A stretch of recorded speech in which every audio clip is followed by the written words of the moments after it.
السلام کو اللہ تعالیٰ نے مدین کی طرف بھیجا۔ مدین ایک قوم تھی، اس قوم میں بیماری تھی، ایک تو شرک کی اور دوسری وہ ناپ تول میں کمی کیا کرتے تھے، کسٹمر کو ٹھگتے تھے، دو نمبری کرنا۔ تو حضرت شعیب علیہ السلام نے ان کو سمجھایا، اوفوا الکیل والمیزان، جب وزن کرو یا کیل کرو، کیل کہتے ہیں مخصوص پیمانہ، مخصوص برتن جس کو ناپنے کے لیے رکھا ہو۔ آپ کو پتہ ہے نا، کسی بھی چیز کو ناپنے کے عام طور پر 3 طریقے ہوتے ہیں۔ ایک کو اردو میں کہتے ہیں مساحت، یعنی گزوں کے ذریعے ناپا جائے کسی چیز کو، فٹ کے ذریعے ناپا جائے۔ پنجاب میں ایک کنال زمین ہوتی ہے نا، کہتے ہیں کنال ہے، 3 مرلے ہے، وہ ہماری سمجھ میں آ ہی نہیں رہا ہوتا جب ہم پوچھتے ہیں یہ کتنی ہے، کہہ رہے ہیں اتنے مرلے، تو پتہ نہیں مرلے کیا ہوتا ہے بھائی، گزوں میں بتاؤ۔ تو مرلے، گز، کنال، ایکڑ، یہ مساحت کہلاتی ہے۔ اور ایک طریقہ ہوتا ہے کسی چیز کو وزن کر کے بیچنا۔ ہم جب دکاندار کے پاس جاتے ہیں، بھئی اتنے کلو گوشت دے دو، اتنے کلو ٹماٹر دے دو، تو یہ بھی ایک طریقہ ہے۔ ایک طریقہ ناپنے کا ہوتا ہے کیل، مخصوص برتن ہوتے ہیں کہ اس برتن میں جتنا آ جائے، چاہے وزن اس کا کچھ بھی ہو، جیسے لیٹر، 1.5 لیٹر والی بوتل، 1.5 litre petrol, 1.5 litre, 2 litre diesel. اب وہ کیا ہوتا ہے، ایک مخصوص برتن میں جتنا ڈیزل آ جائے اس کو ہم کیا کہتے ہیں کہ یہ 1 لیٹر ہے یا 2 لیٹر ہے، تو اس کو عربی میں کیل کہتے ہیں۔ کیل مخصوص برتن پہلے عربوں میں ہوا کرتے تھے، عرب میں آٹا، دال، چاول تول کر نہیں بیچے جاتے تھے، مخصوص برتن ہوتے تھے، صاع، 1 صاع، آدھا صاع، وہ خاص برتن میں جتنا آٹا آ جائے۔ کھجور بھی ایسے ہی بکتی تھی، اس کو کہتے ہیں کیل۔ اور ایک طریقہ ہوتا ہے عدد، جیسے بھائی اتنے درجن کیلے، اتنے درجن انڈے، یہ عدد ہے نا۔ تو یہ 4 طریقے ہوتے ہیں عام طور پر پیمانہ کرنے کے۔ تو ان 4 طریقوں میں یہ لوگ ڈنڈی مارا کرتے تھے، خاص طور پر کیل میں اور وزن میں۔ گننے میں تو ڈنڈی مارنا تھوڑا مشکل کام ہوتا ہے، جب آپ کوئی چیز گنتے ہیں نا تو سامنے والا بھی تو گنتا ہے نا اس کو، لیکن تولنے میں یہ گڑبڑ ہوتی ہے کہ آپ کے پاس جو وزن ہوتا ہے وہ آپ تھوڑا کم رکھتے ہو۔ اور بعض دفعہ ایسے بھی ہوتا ہے، ہمارے حضرت فرمایا کرتے تھے کہ بعض لوگ یوں کرتے ہیں کہ جیسے 1 کلو کا بٹا رکھا، اور جب یہاں 1 کلو ٹماٹر تول رہے ہیں نا تو وہ آخری ٹماٹر ایسے زور سے ترازو میں ڈالتے تھے۔ ڈیجیٹل ترازو تو اب آئے ہیں نا، پہلے تو وہ تو جیسے زور سے ڈالیں گے اس کا وزن کیا ہو جاتا ہے، ایسے پھینک کے۔ تو یہ ڈرامے ہوتے ہیں۔ آج کل ڈیجیٹل ترازو میں لوگوں نے گڑبڑ کی ہوتی ہے۔ ایک صاحب مرغی لے کر آئے، مجھے خود بتایا کہ وہاں وزن کچھ اور تھا، گھر میں بھی کہتے ہیں میں نے ترازو رکھا ہوا ہے، وہاں وزن کچھ اور تھا۔ تو یہ طریقے، گھٹیا طریقے، لوگوں کو دھوکہ دینے کے اور حرام کمانے کے طریقے ہیں۔ یہ مرض 2-4 لوگوں میں نہیں، پوری قوم میں سرایت کر گیا تھا، جیسے ہمارے ہاں بھی ہے۔ چند لوگ آپ کو صحیح ملیں گے، اور پیٹرول پمپ پہ دیکھیں آپ، بہت دفعہ ایسا ہوتا ہے ہم ڈیزل ڈلواتے ہیں، پیٹرول ڈلواتے ہیں، اس پمپ سے ڈلواؤ تو صحیح ایوریج ملتا ہے، اس پمپ سے ڈلواؤ تو آگے جا کے ختم ہو جاتا ہے۔ یہ 2 نمبریاں ہو رہی ہیں۔ اتنا برا عمل ہے نا اللہ کی نظر میں، یہ اس کو ہلکا جرم نہ سمجھیں۔ دیکھو اللہ کو 2 نمبر لوگ پسند نہیں ہیں۔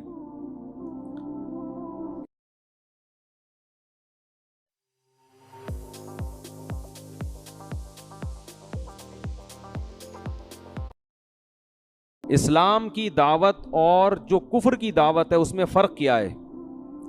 غیر مسلم آپ کو اخلاقیات سکھاتا ہے، مینر سکھاتا ہے۔ قرآن کہتا ہے نا نا نا نا نا، ان چیزوں کا صرف اخلاقیات سے تعلق نہیں ہے، ان کا خدا کی نافرمانی سے تعلق ہے۔ یہ گناہ ہے، جرم ہے، یہ اللہ کی نافرمانی ہے، لہذا اس پہ سزا تمہیں وہ نہیں ملے گی جو دنیا دیتی ہے۔ دیکھو اگر میں کہیں سے آلو خریدتا ہوں، اس کو خوب اچھی طرح سمجھیں، اسلام میں اور غیر مسلم میں فرق کیا ہے۔ میں اگر کہیں سے آلو خریدتا ہوں, اس نے 20 روپے کے 100 روپے کے آلو میں ایک کم ڈال دیا اس نے, میں کیا کروں گا؟ جا کے تھوڑا سا برا بلا کہہ کے واپس آ جاؤں گا, کیونکہ اس نے مجھے ایک آلو کا نقصان پہنچایا ہے. یہی ہوگا نا. اللہ کہتا ہے نہیں, وَيْلٌ لِّلْمُطَفِّفِينَ, تباہی ہے ان لوگوں کے لیے جو ناپ تول میں کمی کرتے ہیں. الَّذِينَ إِذَا اكْتَالُوا عَلَى النَّاسِ يَسْتَوْفُونَ, جب حق لینے کی باری آتی ہے تو پورا پورا وصول کرتے ہیں, دینے کی باری آتی ہے تو ڈنڈی مارتے ہیں. أَلَا يَظُنُّ أُولَٰئِكَ أَنَّهُم مَّبْعُوثُونَ, انہیں پتہ نہیں ہے کہ آخرت میں ان کو اس جرم کا اللہ کے سامنے حساب دینا ہے. تو یہ جو نافرمانی کر رہے ہیں یہ کسٹمر کی نافرمانی بعد میں ہے, یہ اللہ کی نافرمانی پہلے ہے. تو جہنم کی آگ کی سزا اللہ نے اپنی نافرمانی کی وجہ سے رکھی ہے, آلو کم دینے کی وجہ سے نہیں رکھی. دیکھو قتل کی سزا قرآن کیا بیان کرتا ہے, وَمَن يَقْتُلْ مُؤْمِنًا مُتَعَمِّدًا فَجَزَاؤُهُ جَهَنَّمُ, جس نے ایک ایمان والے کو جان کر قتل کیا اس کی سزا کیا ہے؟ جہنم کی آگ میں پھینکوں گا جس میں وہ بہت طویل عرصے رہے گا.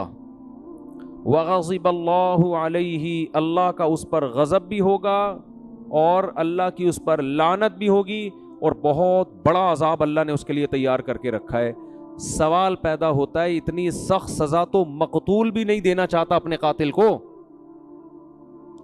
بھائی اگر مقتول کو زندگی دی جائے اور کہا جائے اس نے تمہیں قتل کیا تھا تو تم کیا سزا, وہ کہے گا عمر قید میں ڈال دو, اس کو بھی قتل کر دو, یہی کہے گا نا, اس سے اتنے پیسے لے لو.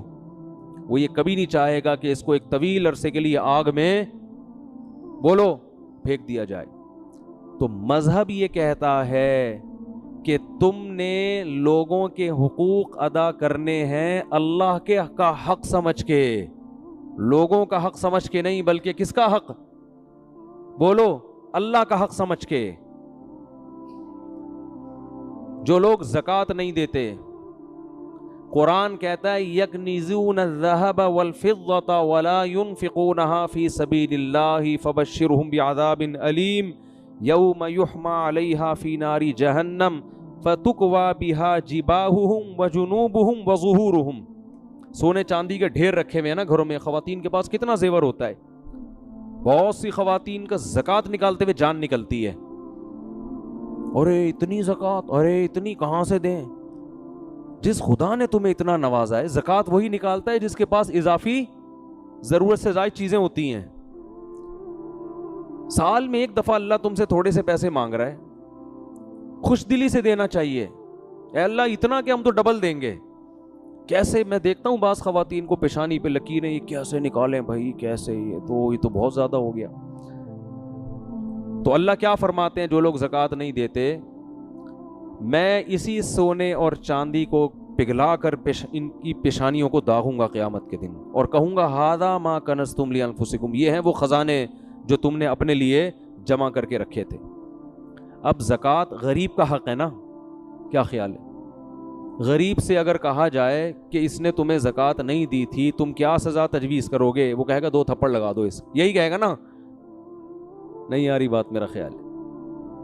وہ کبھی اس پہ راضی نہیں ہوگا کہ اس سونے اور چاندی کو پگھلا کے اس کی پیشانی کو داغا جائے, یہ گرم کر کے اس کی پیشانی پہ ڈالی جائے. وہ کہے گا بھائی یہ اتنا بڑا جرم نہیں ہے. لیکن اللہ کہے گا جرم اس لیے ہے کہ زکوٰۃ غریب کا حق نہیں ہے. زکوٰۃ کس کا حق ہے؟ میرا حق ہے.